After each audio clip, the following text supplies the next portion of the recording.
ಎಲ್ಲರಿಗೂ ನಮಸ್ಕಾರ.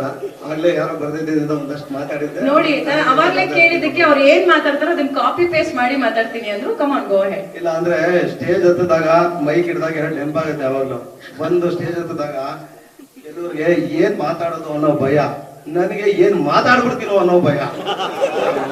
ಅದು ಏನೋ ಮಾತಾಡಿರ್ತೀನಿ, ಏನೋ ಆಗುತ್ತೆ, ಅದೊಂದು ಭಯ. ಆಮೇಲೆ ಪ್ರತಿ ಸರಿ ಮೈಕ್ ಹಿಡ್ದಾಗ ಒಂದ್ ಅನ್ಸುತ್ತೆ ಯಾವಾಗ್ಲೂ. ಈಗ ಒಂದ್ ಹಳೆ ಮಾತಿತ್ತು, ಲೇಖನಿ ಕತ್ತಿಗಿಂತ ಹರಿತ ಅಂತ.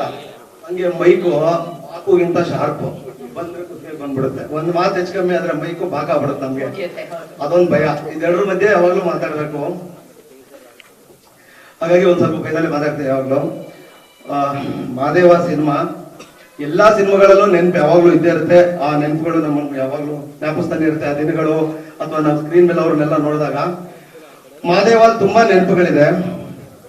ಅದರಲ್ಲಿ ಅಂದ್ರೆ ನಾವೀಗ ಒಂದ್ ಫಂಕ್ಷನ್ ಮಾಡೋದೇ ಆ ಸಿನಿಮಾನ ಜನಕ್ಕೆ ತಲುಪಿಸೋಕೆ, ಅದನ್ನ ಪಬ್ಲಿಸಿಟಿ ಮಾಡೋಕೆ, ನಾವೇನೋ ಮಾಡಿದೀವಿ ಅನ್ನೋದನ್ನ ಹೇಳೋಕೆ. ಇಲ್ಲ, ಎರಡು ವಿಚಾರ ಹೇಳಕ್ ಬಂದಿದ್ದೀನಿ. ಒಂದು ಈ ಸಿನಿಮಾದ ಪಬ್ಲಿಸಿಟಿಗಾಗಿ, ಇನ್ನೊಂದು ನಾನು ಆ ಒಂದು ವಾರ ಶಿವಮೊಗ್ಗಲ್ಲಿ ವಿನೋದನ್ ಜೊತೆ ಕಳೆದಿದ್ದೆ. ಅದರಲ್ಲಿ ಒಂದ್ ಎರಡು ವಿಚಾರಗಳು ಹೇಳೋದಿದೆ. ಆದ್ರೆ ಈ ಎರಡು ವಿಚಾರಗಳು ಖಂಡಿತ ಪಬ್ಲಿಸಿಟಿಗೂ ಅಲ್ಲ, ಮೆಚ್ಚಕ್ಕೂ ಅಲ್ಲ. ಮೆಚ್ಕೊಂಡು ಹೇಳ್ತಾ ಇರೋದು, ಮೆಚ್ಚಕ್ ಹೇಳೋದು ಬೇರೆ, ಮೆಚ್ಕೊಂಡು ಹೇಳೋದು ಬೇರೆ. ಅಣ್ಣ ನಿಮ್ಗೆ ಬಹುಶಃ ನೆನಪಿರೋದಿಲ್ಲ, ಒಂದ್ ವರ್ಷದ ಮೇಲೆ ಆಯ್ತು, ಮರ್ತಿರ್ತೀರಿ. ನಿಮ್ಮ ರೆಗ್ಯುಲರ್ ಡೇಸ್ ಅದು, ನಿಮ್ ಪರ್ಮಿಷನ್ ಇಲ್ಲದೆ ಅದು ಹೆಂಗಾಗುತ್ತೋ ಗೊತ್ತಿಲ್ಲ, ಬಟ್ ಹೇಳ್ತೀನಿ. ನಾನ್ ನೋಡಿದ್ದು ನನ್ನ ವಿನೋದನ ಪರಿಚಯ ಮೊದಲು ರಾಬರ್ಟ್ ಸಿನಿಮಾಲಿ ತರುಣ್ ಸರ್ ಮೂಲಕ. ನಾನೇನೋ ಒಂದು ಏಟ್ ಮಾಡ್ಕೊಂಡ್ ಬಂದಿದ್ದೆ, ಒಂದ್ ಚಿಕ್ಕ ಫೈಟ್ ಬಿಟ್ಟು ಫಸ್ಟ್ ಸತಿ ಹೋಗಿ ವಿನೋದನ್ ಮಾತಾಡ್ತಾರೆ, ನಾವು ಏಟ್ ಆಗ್ಬಿಟ್ಟಿದೆ, ಇದೊಂದ್ ಜಾಗ ನೋಡ್ಕೊಳ್ಳಿ ಫೈಟ್ ಅಲ್ಲಿ ಅಂತ. ವಿನೋದನ್ಗೂ ರಿಪ್ಸ್ ಎಲ್ಲ ಏಟ್ ಆಗಿತ್ತು. ಚಿನ್ನ ನನಗೂ ಇಲ್ಲೆಲ್ಲ ಏಟ್ ಆಗ್ಬಿಟ್ಟಿದೆ, ನೀನು ನೋಡ್ಕೊಳ್ಳು ಅಂತ. ಅಲ್ಲಿಂದ ಆ ಗಾಯಗಳಿಂದ ಇಬ್ರು ಸ್ನೇಹ ಅಲ್ಲಿ ಪರಿಚಯ ಆಯ್ತು. ಶಿವಮೊಗ್ಗಕ್ಕೆ ಇವ್ರು ಇಡೀ ಟೀಮ್ ಹೋಗಿದ್ರು, ನನ್ನ ಶೆಡ್ಯೂಲ್ ಬಂತು, ನಾನು ಹೋದೆ. ಆ ಪರಿಚಯದಿಂದ ಅಣ್ಣ ಚೆನ್ನಾಗಿ ಮಾತಾಡ್ಸಿದ್ರು. ಆ ಸ್ನೇಹದಿಂದ ಚಿನ್ನ ನೀನ್ ಮಧ್ಯಾಹ್ನ ಊಟಕ್ಕೆ ನನ್ನ ಜೊತೆನೆ ಬಂದ್ಬಿಡ್ಬೇಕು, ಕ್ಯಾರವೇನ್ ಬಂದ್ಬಿಡು ಅಂತ ಹೇಳಿದ್ರು. ಅಣ್ಣ ಇಲ್ಲ, ನಿಮ್ ಪರ್ಸನಲ್ ಸ್ಪೇಸ್, ನೀವು ಆರಾಮಾಗಿ ಊಟ ಮಾಡಿ, ನಾನು ಟೀಮ್ ಜೊತೆ ಮಾಡ್ತೀನಿ ಅಂತ. ಇಲ್ಲ ಇಲ್ಲ, ನೀನ್ ಬರ್ಲೇಬೇಕು, ಬರ್ತೀಯಾ ಅಂತ. ಸರಿ, ನಂದು ಇನ್ನು ಮಧ್ಯಾಹ್ನ ಶೂಟ್ ಇತ್ತು, ನಾನು ಶೂಗೆ ಹಾಕೊಂಡು ನೀಟಾಗಿ ಹೋಗಿದ್ದೆ. ಅಣ್ಣ ಚಪ್ಪಲಿ ಇಲ್ಲ, ಆ ತರ ಶೂಟ್ ಅಲ್ಲಿ ಇದ್ರು. ಸರಿ, ಅಲ್ಲೇ ಕೂತಿದ್ದೆ, ನನ್ನ ಕರ್ಕೊಂಡು ಹೋದ್ರು ಊಟದ ಬ್ರೇಕ್ಗೆ. ಇದು ಖಂಡಿತ ಪಬ್ಲಿಸಿಟಿಗಲ್ಲ, ಇದು ನಾನು ನೋಡಿದ್ರೆ ಹೇಳೋದಕ್ಕೋಸ್ಕರ ಹೇಳ್ತಿದ್ದೀನಿ. ಸರಿ, ಇಬ್ರು ಹೋದ್ವಿ. ಅವ್ರು ಚಪ್ಪಲಿ ಬಿಟ್ಬಿಟ್ರು, ನನ್ಗೆ ಚಿನ್ನ ಶೂ ಬಿಚ್ಬಿಡು ಅಂತಂದ್ರು. ನಾನು ಹೀರೋ ಅಲ್ವಾ, ಹೈಜಿನಿಕ್ ಆಗಿಟ್ಟಿರ್ತಾರೆ, ನೀಟ್ ಆಗಿ. ಇವ್ರೇನೋ ಚಪ್ಪಲಿ ಬಿಟ್ರು, ಈ ದೊಡ್ಡ ಶೂ ಎಲ್ಲ ಬಿಚ್ಬೇಕಲ್ಲ ಅನ್ಕೊಂಡ್ ಮನ್ಸಲ್ಲಿ ಎಲ್ಲ ಬಿಚ್ಚಿದೆ. ಬೆಚ್ಚಿ ಶೂ ಎಲ್ಲ ಬಿಚ್ಚಿ ಒಳಗೋದೆ. ಆಗಿದ್ದು ಇಲ್ಲಿಗೆ ಇರ್ಲಿ ಶೂದು. ಇದಾದ್ಮೇಲೆ ಇನ್ನೊಂದು ನಾನು ನೋಡಿದ ಅದು ವಿಚಾರ ಹೇಳ್ಬಿಡ್ತೀನಿ. ಆಮೇಲೆ ರಿವರ್ಸ್ ಸ್ಕ್ರೀನ್ ಪ್ಲೇ ತರ ಈ ಶೂ ಬರ್ತೀನಿ. ಒಳಗೋದೆ, ಕ್ಯಾರವ್ಯಾನ್ ಫುಲ್ ಅಲ್ಲಿಂದ ಇಲ್ಲಿವರೆಗೂ ಟೇಬಲ್ ಹೆಂಗಾಗುತ್ತೋ ಅಂತ ನೋಡ್ಸಿದ್ರು. ಇಡೀ ಕ್ಯಾರವ್ಯಾನ್ ಫುಲ್ಲು ಊಟ ಇತ್ತು. ಎಲ್ಲಾ ತರ ಸ್ವೀಟ್ ಇಂದ ಹಿಡಿದು ಹೋಳಿಗೆ, ಒಬ್ಬಟ್ಟು.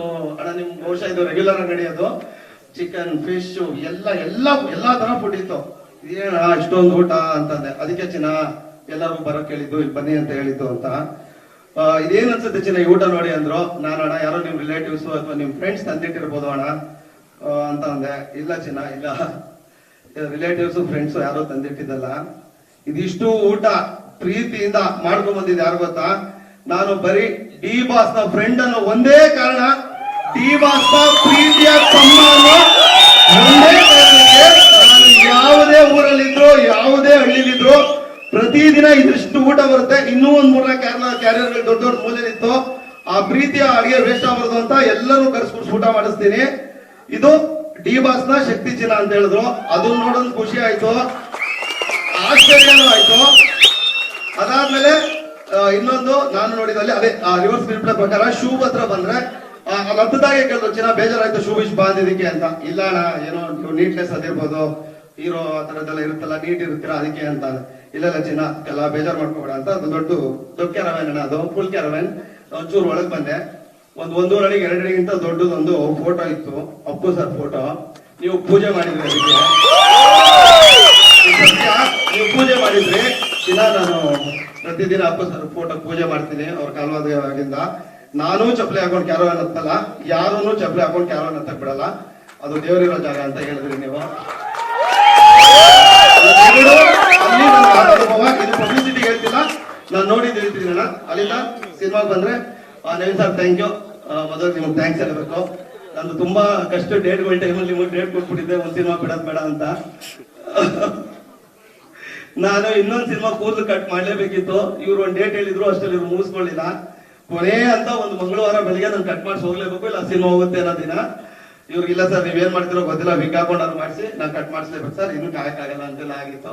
ಪಾಪ ಕಂಟಿನ್ಯೂಸ್ ಎಲ್ಲ ಆರ್ಟಿಸ್ಟ್ಗಳನ್ನ ಕೂರ್ಸ್ಕೊಂಡು ಏನೋ ಮಾಡಿ ಮಾತಾಡಿ ಏನೋ ತಂದು ಮಾಡಿ ಸೋಮವಾರ ರಾತ್ರಿ ಬೆಳಗ್ಗೆ ಜಾವ 3:30 ಹೊತ್ತಿಗೆ ನನ್ನ ಮುಗಿಸಿ ಕಳಿಸ್ಕೊಟ್ರಿ. ನನ್ನ ಒಬ್ಬನಿಗೋಸ್ಕರ ಕಂಟಿನ್ಯೂಸ್ ಡೇ ನೈಟ್ ಶೂಟ್ ಮಾಡಿದ್ರಿ. ಥ್ಯಾಂಕ್ ಯು, ತುಂಬಾ thanks Naveen sir, thank you. ನೋಡ ಆ ಒಂದು ವಾರ ನಿಮ್ ಜೊತೆನೇ ಇದ್ದೆ. ಆಮೇಲೆ ಶ್ರುತಿ ಮ್ಯಾಮ್ ಹೇಳ್ದಂಗೆ ನನ್ಗೂ ಗೊತ್ತಿಲ್ಲ ಮ್ಯಾಮ್ ಇವ್ರು ಯಾಕೆ ನನ್ಗೆ ಈ ಪಾತ್ರ ಕರೆದು ಕೊಡ್ಸಿದ್ರು ಅಂತ. ನಾನು ಎಂದೂ ಮಾಡಿದಿರ so much.